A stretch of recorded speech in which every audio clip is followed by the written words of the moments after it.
Hello my dear student, welcome back to my YouTube channel Subhash study centre. Class 10th के जितने भी मेरे प्यारे बच्चे 24 फरवरी 2025 को हिंदी विषय का पेपर देंगे, आप सभी के लिए मैं लेकर के आ चुका हूं आज के इस वीडियो में हिंदी विषय का बिल्कुल वायरल मॉडल पेपर। मेरे प्यारे बच्चों, इस वायरल मॉडल पेपर को यदि आप तैयार कर लेते हैं तो 70 में 70 का स्कोर आप बहुत आसानी से कर लोगे। मेरे प्यारे बच्चों, कोड याद कर लेना आप लोग। 801 एचजी कोड का वायरल पेपर है। यहाँ पर आपको अपना रोल नंबर भरना है एडमिट कार्ड से देखते हुए। यहाँ पर आपको अपना नाम लिख देना है और आप जो है बोर्ड एग्जाम देने जाओगे तो एडमिट कार्ड के साथ ही साथ अपना आधार कार्ड भी लेकर जाना। मेरे प्यारे बच्चों, बोर्ड एग्जाम में आपको समय मिलेगा 3 घंटे 15 मिनट का।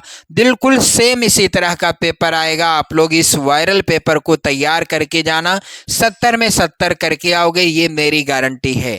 मेरे प्यारे बच्चों, चलिए निर्देश यहाँ पर या नोट के अंतर्गत ध्यान दीजिएगा। प्रारंभ के 15 मिनट परीक्षार्थियों को प्रश्न पत्र पढ़ने के लिए निर्धारित हैं। सभी प्रश्न करना अनिवार्य है। यह प्रश्न पत्र 2 खंडों में विभाजित है, खंड आ में और खंड बा में। खंड आ में क्या है? 1 अंक के बहुविकल्पीय प्रश्न हैं जिनके सही उत्तर ओएमआर उत्तर पत्रक पर या तो आप उसे नीले पेन से भरें या आप काले बाल पॉइंट कलम से भरें। ध्यान देना है, पेन आपका कौन सा होना चाहिए? बाल पॉइंट वाला पेन होना चाहिए।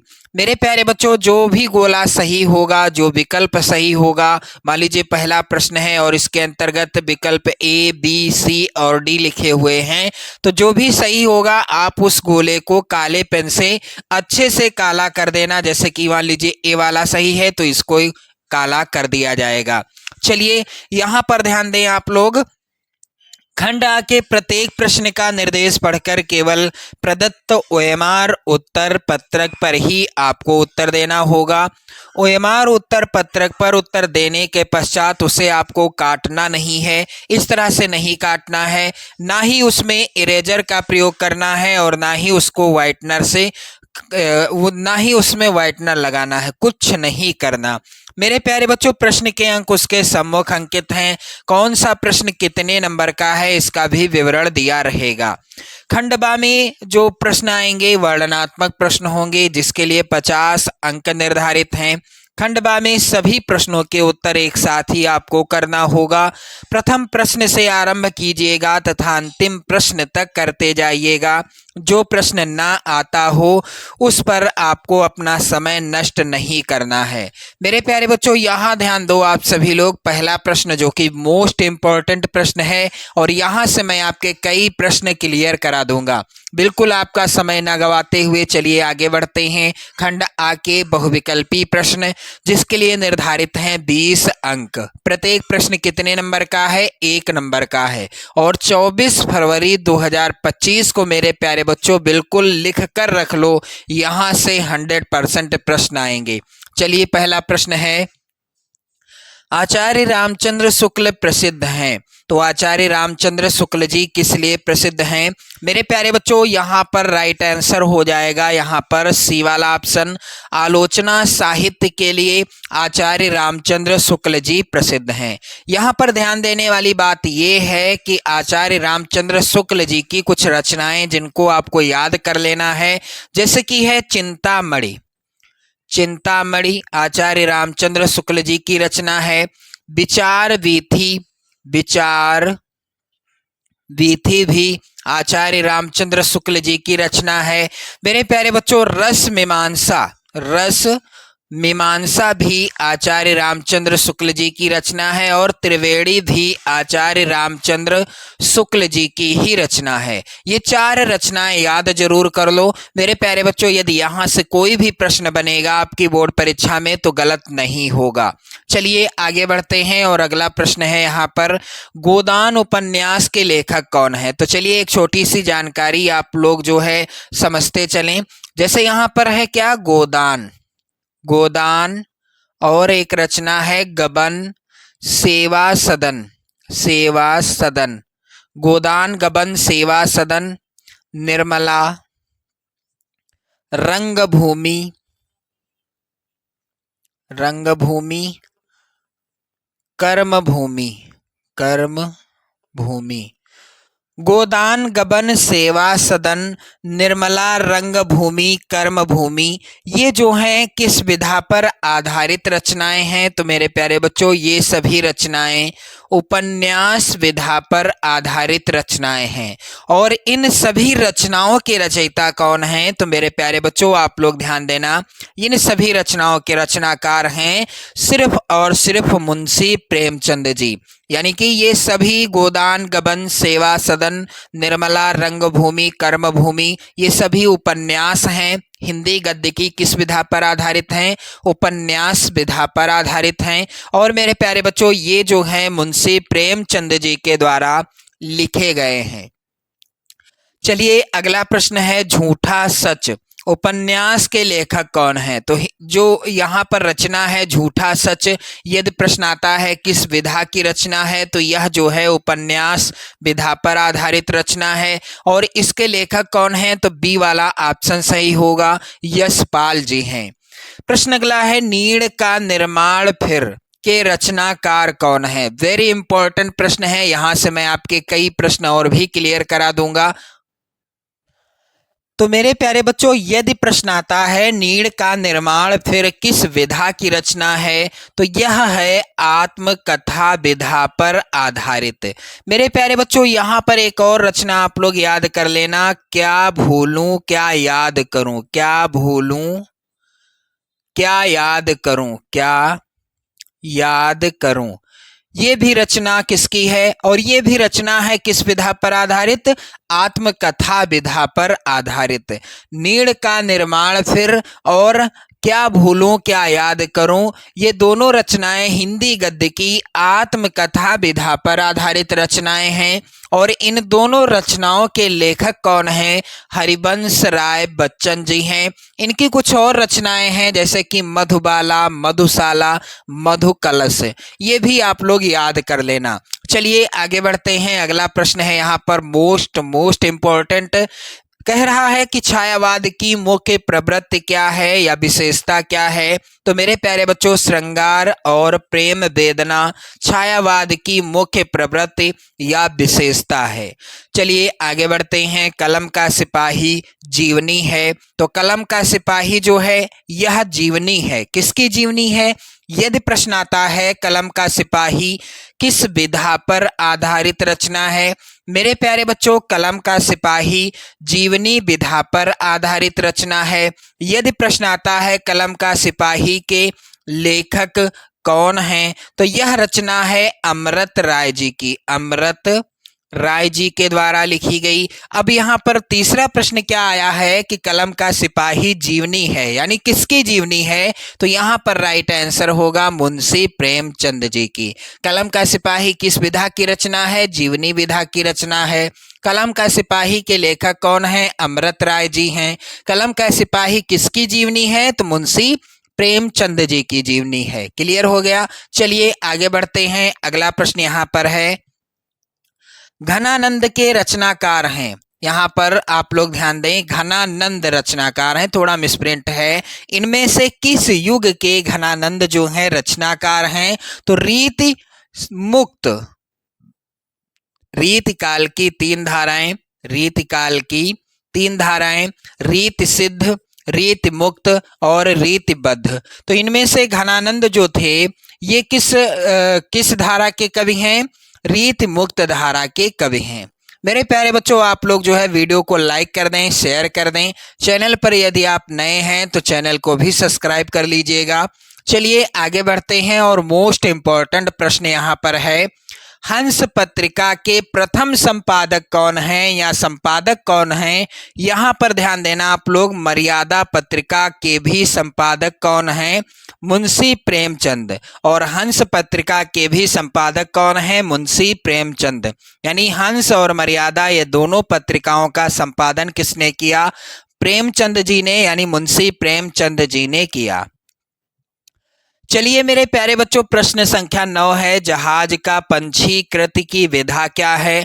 तो जहाज का पंछी किस विधा पर आधारित रचना है मेरे प्यारे बच्चों, यह है उपन्यास विधा पर आधारित रचना। यहाँ पर सी वाला ऑप्शन सही होगा। और इसके लेखक कौन है? इलाचंद्र जोशी जी। इलाचंद्र जोशी जी हैं, इलाचंद्र जोशी जी, जहाज का पंछीकृत के रचनाकार। चलिए आगे बढ़ते हैं और अगला प्रश्न है, तार सप्तक का प्रकाशन वर्ष क्या है। तो तार सप्तक का प्रकाशन कब हुआ था? सन 1943 ईस्वी में हुआ था। डी वाला ऑप्शन सही होगा। मेरे प्यारे बच्चों ध्यान देना आप सभी लोग, तार सप्तक का संपादन किया किसने था? सच्चिदानंद हीरानंद वात्स्यायन अज्ञे जी ने किया था। आगे बढ़ते हैं हम सभी लोग। लिखा हुआ है निर्वेद स्थाई भाव है। तो निर्वेद जो है स्थाई भाव है, इनमें से किस रस का? चलिए, करुण रस का स्थाई भाव क्या होता है? शोक होता है। हास्य रस का स्थाई भाव क्या होता है? हास होता है। अद्भुत रस का स्थाई भाव क्या होता है? जुगुप्सा होता है। और शांत रस का स्थाई भाव क्या होता है? निर्वेद होता है। तो मेरे प्यारे बच्चों, यहाँ पर आपको मैंने क्लियर करा दिया। यदि प्रश्न आए करुण रस का स्थाई भाव क्या है, तो शोक है। हास्य रस का स्थाई भाव क्या है? हास है। अद्भुत रस का स्थाई भाव क्या है? जुगुप्सा है। जैसे कि प्रश्न यहाँ पर है, निर्वेद किस रस का स्थाई भाव है? तो यहाँ पर है शांत रस का। चलिए सी वाला ऑप्शन सही होगा। अगला प्रश्न मेरे प्यारे बच्चों है यहाँ पर, पीपर पात सरिस मन डोला में अलंकार है। पीपल के पत्ते के समान मन डोलने लगा, यानी पीपल के पत्ते से मन की तुलना की गई है। तो यहाँ पर है उपमा अलंकार, क्योंकि तुलना की गई है ना पीपल के पत्ते से। किसकी तुलना की गई है? मन की तुलना की गई है। मेरे प्यारे बच्चों अगला प्रश्न है, रोला छंद में कुल चरण होते हैं। तो रोला छंद में कुल कितने चरण होते हैं? इसका जो है आंसर क्या होगा? रोला छंद में होते हैं 4 चरण। और रोला छंद के मेरे प्यारे बच्चों प्रत्येक, यहाँ पर ध्यान दें, रोला छंद के प्रत्येक चरण में मात्राएं होती हैं कितनी? 24 मात्राएं होती हैं। यदि प्रश्न आ जाए तो आपका गलत नहीं होना चाहिए। रोला छंद के प्रत्येक चरण में 24 मात्राएं होती हैं। अगला प्रश्न है, आगमन में किस उपसर्ग का प्रयोग हुआ है? तो गमन क्या है? गमन है मूल शब्द। इसमें जुड़ा हुआ उपसर्ग क्या है? दीर्घ आ, जिसे आपने बचपन में बड़ा आ भी पढ़ा होगा या पढ़ते भी होंगे। तो मेरे प्यारे बच्चों यहाँ पर राइट आंसर हो जाएगा डी वाला। भलाई में प्रत्यय क्या है? तो भलाई में आई प्रत्यय है। यहाँ पर सी वाला ऑप्शन सही होगा। और यहाँ पर ध्यान दें आप लोग, नीलांबर में कौन सा समास है? तो नीलांबर में कौन सा समास है? यहाँ पर राइट आंसर क्या हो जाएगा? मेरे प्यारे बच्चों नीलांबर में कर्मधारय समास है। इसका अर्थ क्या होता है? नीलांबर का अर्थ होता है, मेरे प्यारे बच्चों ध्यान देना आप सभी लोग, नीलांबर का अर्थ होता है नीला है अंबर जो, अर्थात नीला है अंबर जो कहने का तात्पर्य है कि नीलांबर का बिल्कुल सटीक मतलब होता है कि नीला अंबर। यहाँ पर यानी नीला अंबर होता है, नीला है अंबर जो नहीं होगा, नीला अंबर होता है, कर्मधारय समास है। आम का तत्सम क्या होगा? तो आम का तत्सम क्या हो जाएगा? आम्र हो जाएगा। बी वाला ऑप्शन सही होगा। चलिए मेरे प्यारे बच्चों अगला प्रश्न है, कर्तवाच्य में प्रधानता होती है। तो कर्तवाच्य में किसकी प्रधानता होती है? कर्तवाच्य में मेरे प्यारे बच्चों प्रधानता होती है किसकी? कर्ता की। यहाँ पर ए वाला ऑप्शन सही होगा। अगला प्रश्न है, ताभ्यः शब्द में वचन और विभक्ति है। तो ताभ्यः शब्द में कौन सा वचन है, कौन सी विभक्ति है? मेरे प्यारे बच्चों इसका उत्तर हो जाएगा चतुर्थ विभक्ति बहुवचन। क्या हो जाएगा? चतुर्थी विभक्ति बहुवचन। यहाँ पर डी वाला ऑप्शन सही होगा। प्रश्न अगला है, निम्नलिखित में सर्वनाम क्या है? तो दिए गए विकल्पों में से क्या है सर्वनाम? यहाँ पर राइट आंसर क्या होगा मेरे प्यारे बच्चों? ध्यान देना आप लोग, वह क्या है? सर्वनाम है। चलिए आगे बढ़ते हैं और आप देखेंगे खंड बा में किस तरह के प्रश्न आएंगे। इनको भी आप लोग तैयार कर लेना। जो यहाँ पर खंड बा में प्रश्न आपको देखने को मिले 50 नंबर का होगा खंड बा। अब यहाँ पर ध्यान दें आप लोग, निम्नलिखित गद्यांश पर आधारित 3 प्रश्नों का उत्तर देना है आपको। 6 नंबर का प्रश्न आएगा। चलिए पहला गद्यांश है, बुद्ध के इस जन्म की घटनाएं तो इन चित्रित कथाओं में हैं ही, उनके पिछले जन्मों की कथाओं का भी इसमें चित्रण हुआ है। पिछले जन्म की ये कथाएं जातक कहलाती हैं। उनकी संख्या 555 है और इनका संग्रह जातक नाम से प्रसिद्ध है, जिनका बौद्धों में बड़ा मान है। इन्हीं जातक कथाओं में अनेक अजंता के चित्रों में विस्तार के साथ लिख दी गई हैं। इन पिछले जन्मों में बुद्ध ने गज, कपि, मृग आदि के रूप में विविध योनियों में जन्म लिया था और संसार के कल्याण के लिए दया और त्याग का आदर्श स्थापित करते वह बलिदान हो गए थे। मेरे प्यारे बच्चों, पहला प्रश्न है, उपर्युक्त गद्यांश का संदर्भ लिखिए। संदर्भ में आपको पाठ का नाम, लेखक का नाम लिखना होगा। तो पाठ का नाम आप देख सकते हैं इस गद्यांश में ही लिखा हुआ है, यहाँ पर अजंता। पाठ का नाम क्या है? जिस पाठ से ये लिया गया है गद्यांश, अजंता पाठ से लिया गया है। लेखक कौन है? डॉक्टर भगवत शरण उपाध्याय जी। डॉक्टर भगवत शरण उपाध्याय जी, उपाध्याय। मेरे प्यारे बच्चों ध्यान दें आप सभी लोग। अगला प्रश्न है, गद्यांश के रेखांकित अंश की व्याख्या कीजिए। तो जो रेखांकित अंश होगा गद्यांश में, जैसे यहाँ पर क्या है, इन पिछले जन्मों में बुद्ध ने गज, कपि, मृग आदि के रूप में विविध योनियों में जन्म लिया था। यह है गद्यांश का रेखांकित अंश। इसी की व्याख्या करनी है। जातक कथाएं किन्हें कहते हैं? तो जातक कथाएं आप गद्यांश को अच्छे से पढ़ेंगे। यहाँ पर लिखा हुआ है कि उनके पिछले, यानी बुद्ध के इस जन्म की घटनाएं तो इन चित्रित कथाओं में है ही, उनके पिछले जन्मों की कथाओं का भी इसमें चित्रण हुआ। पिछले जन्म की ये कथाएं क्या कहलाती हैं? जातक कहलाती हैं।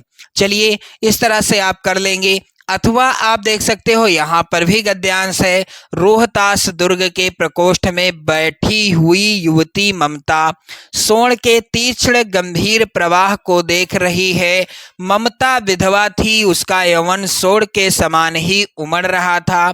मन में वेदना, मस्तक में आंधी, आंखों में पानी की बरसात लिए वह सुख के कंटक शयन में विकल थी। वह रोहतास दुर्गपति के मंत्री चूड़ामणि की अकेली दुहिता थी। फिर उसके लिए कुछ अभाव होना असंभव था। मेरे प्यारे बच्चों यहाँ पर ध्यान दें, आगे लिखा हुआ है, परंतु वह विधवा थी। वह क्या थी? विधवा थी। और हिंदू विधवा संसार में सबसे तुच्छ और निराश्रय प्राणी है। तब उसकी विडंबना का अंत कहाँ था? पहला प्रश्न, प्रस्तुत गद्यांश का संदर्भ लिखिए। पाठ का नाम यहाँ पर आप देख सकते हैं, ममता पाठ से लिया गया है प्रस्तुत गद्यांश। लेखक हैं जयशंकर प्रसाद जी। जयशंकर प्रसाद जी हैं इस पाठ के लेखक। तो मेरे प्यारे बच्चों वीडियो को लाइक कर देना जरूर और शेयर भी जरूर कर देना। यहाँ पर अगला प्रश्न, रेखांकित अंश की व्याख्या करना है और एक और प्रश्न आएगा, आप हल कर लेना। जो भी आपको गद्यांश से बिल्कुल अच्छा लगे उसको आप हल करिएगा। चलिए मेरे प्यारे बच्चों ध्यान दें आप सभी लोग, आगे बढ़ते हैं हम लोग। तो आगे क्या है यहाँ पर ध्यान दीजिएगा। अगला प्रश्न, निम्नलिखित में से किसी एक पद्यांश पर आधारित सभी प्रश्नों का उत्तर देना है। 6 नंबर का ये भी प्रश्न आएगा। मेरे प्यारे बच्चों, सुनि सुंदर बैन सुधारस साने, सयानी हैं जानकी जानी भली, तिरछे करिनयन दसैन तिन्हें समुझाए कछु मुस्काए चली, तुलसी तहि अवसर सोहें सबय अवलोकत लोचन लाहुअली, अनुराग तड़ाग में भानु उदय दिगसी मनु मंजुल कंजकली।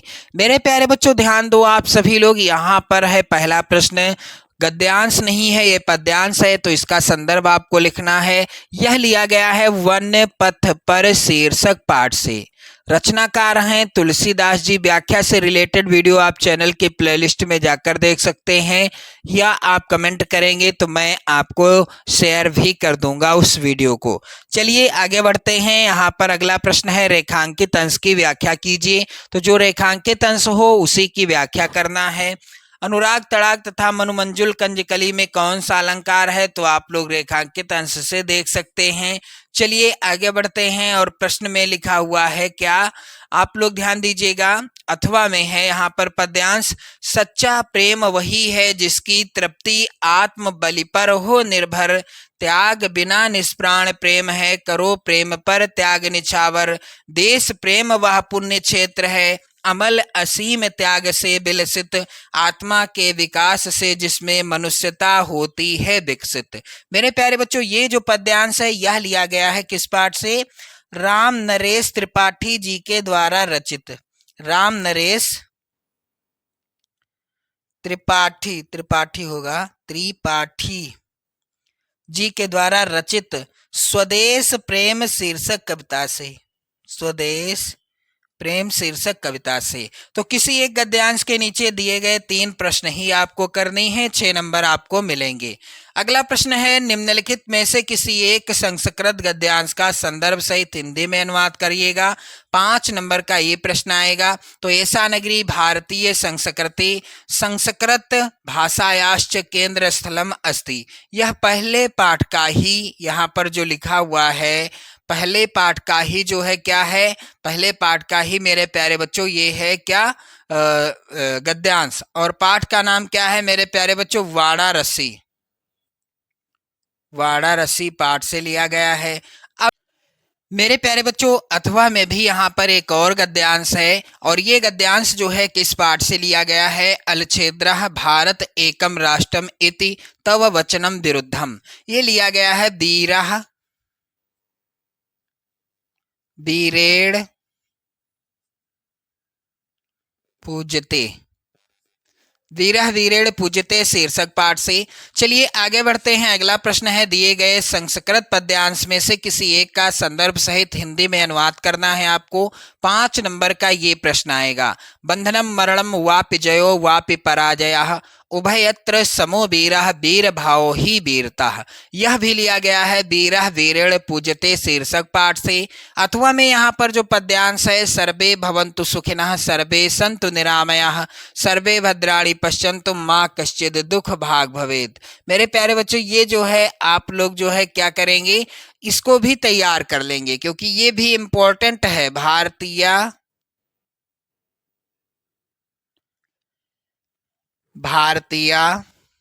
संस्कृति शीर्षक पाठ से लिया गया है। अगला प्रश्न है, अपने पठित खंड काव्य के आधार पर निम्नलिखित प्रश्नों में से किसी एक का उत्तर देना है आपको। तो जो खंड काव्य आपके जिले के लिए निर्धारित है, आप कमेंट जरूर करना आप किस जिले से हो, उस खंड काव्य के किसी एक प्रश्न का उत्तर करेंगे आप लोग। 3 नंबर आपको मिल जाएंगे। यहाँ पर आप देख सकते हो प्रत्येक खंड काव्य के 2-2 प्रश्न आए हैं। उसी खंड काव्य के एक प्रश्न को हल करेंगे आप लोग, जो आपकी बोर्ड परीक्षा में यानी जो आपके जिले के लिए निर्धारित है। चलिए प्रश्न संख्या 6 का है, दिए गए लेखकों में से किसी एक लेखक का जीवन परिचय आपको लिखना है और उनकी रचना का नाम लिखना है। 5 नंबर का प्रश्न ये आएगा। जयशंकर प्रसाद, आचार्य रामचंद्र शुक्ल, डॉक्टर भगवत सरल उपाध्याय, ये तीनों ही जीवन परिचय मोस्ट इंपॉर्टेंट हैं। आप लोग इनका जीवन परिचय जरूर तैयार कर लें 2025 बोर्ड एग्जाम के लिए। चलिए आगे बढ़ते हैं। अगला प्रश्न है, दिए गए कवियों में से किसी एक कवि का जीवन परिचय आपको लिखना है, और किसी एक कवि का यानी जिसका आप जीवन परिचय लिखोगे उसकी रचना का नाम लिखना होगा। 5 नंबर का प्रश्न आएगा। महाकवि सूरदास, बिहारी लाल, सुमित्रा नंदन पंत, मोस्ट इंपॉर्टेंट जीवन परिचय है 24 फरवरी के लिए, तैयार जरूर कर लेना। अगला प्रश्न है, अपनी पाठ्य पुस्तक में से कंठस्थ कोई एक श्लोक आपको लिखना होगा, जो पेपर में ना आया हो वही श्लोक आप लिखेंगे, 2 नंबर क्लियर हो जाएंगे। चलिए अगला प्रश्न है, निम्नलिखित प्रश्नों में से किन्हीं दो प्रश्नों का उत्तर आपको संस्कृत में देना होगा। 2 नंबर का ये प्रश्न आएगा, ग्रहे सता किम मित्रम किम चंद्रशेखरः स्वग्रहम किम अवदत्, यानी स्वनाम होगा यहाँ पर। पहेलिकायाः उत्तरम किम आसीत और वाराणसी के साम संगम स्थली अस्ति। ये सभी जो हैं आप लोग बिल्कुल सावधानी से खड़ी करेंगे, फिर भी क्या करते हैं यहाँ पर ध्यान।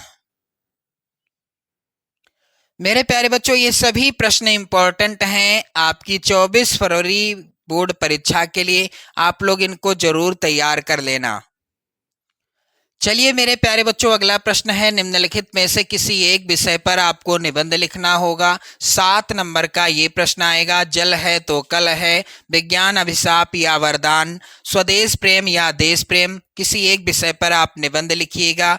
7 नंबर आपको मिलेंगे। प्रदूषण की समस्या और समाधान, नारी सशक्तिकरण। मेरे प्यारे बच्चों, विज्ञान अभिशाप या वरदान, स्वदेश प्रेम या देश प्रेम और प्रदूषण की समस्या और समाधान, इनसे बिल्कुल आसान शब्दों में रिलेटेड निबंध मैंने बना दिया है। वीडियो आप देख सकते हो। मैंने पेपर हल कराए हैं, जो हिंदी विषय के मॉडल पेपर हैं, उन्हीं में आप देख सकते हैं चैनल की प्लेलिस्ट के द्वारा।